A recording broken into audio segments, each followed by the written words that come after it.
ইরানের রাজধানী তেহরানে রাত বাড়লেও ঘুম নেই শহরের মানুষের চোখে। উত্তেজনা নতুন মাত্রা যোগ করেছে যুক্তরাষ্ট্রের পক্ষ থেকে আসা সরাসরি সতর্কবার্তা।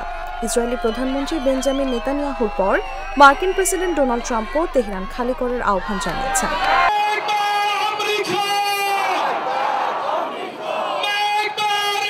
কিন্তু প্রশ্ন উঠেছে, একসঙ্গে 1 কোটি মানুষ তেহরান ছাড়বে কিভাবে?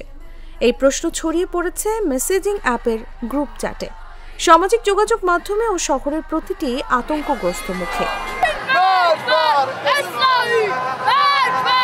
গত কয়েকদিন ধরেই তেহরান ছাড়ার চেষ্টা চালাচ্ছেন অসংখ্য মানুষ, কিন্তু বাস্তবতা হচ্ছে রাজধানী থেকে বের হওয়ার সড়কগুলো সম্পূর্ণ আটকে আছে।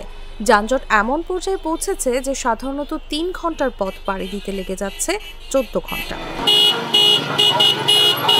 বিবিসি পার্সিয়ানের প্রতিবেদক খনচি হাবিবি আজাদ জানান, তিনি এমন একটি পরিবারকে চেনেন যারা তেহরান থেকে রওনা হয়ে গন্তব্যে পৌঁছেছে 14 ঘন্টা পর, অথচ এই যাত্রাপথ সাধারণত 3 ঘন্টায় শেষ হওয়ার কথা।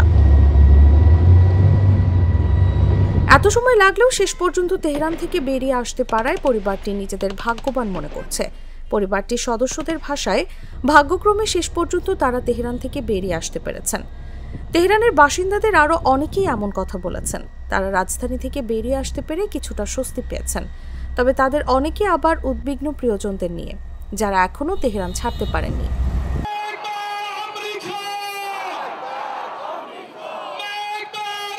তেহরানের বাসিন্দারা জানিয়েছেন, হঠাৎ করে প্রতিটি স্থানীয় চ্যাট গ্রুপ এখন পরিণত হয়েছে রাজনৈতিক আলোচনার কেন্দ্রস্থলে। কেউ বলছেন কোন অঞ্চল লক্ষ্যবস্তু হয়েছে, কেউ জানাচ্ছেন কারা পালিয়ে যেতে পেরেছে। সবার মনে একই শঙ্কা, পরবর্তী হামলা কোথায় হবে, কারা বাঁচবে, কারা আটকে পড়বে। শহরের মানুষ এখন দুভাগে বিভক্ত, যারা বের হয়ে গেছেন আর যারা এখনও সিদ্ধান্তহীনতার মধ্যে আটকে আছেন।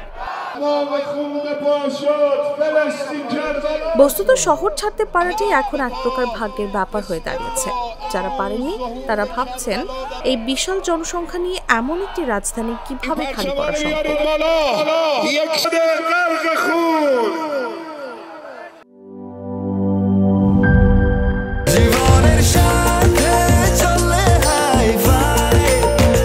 স্বাস্থ্যকর অল টাইম ফ্যামিলি কেক, সব সময় অল টাইম হেলদি লাইফ।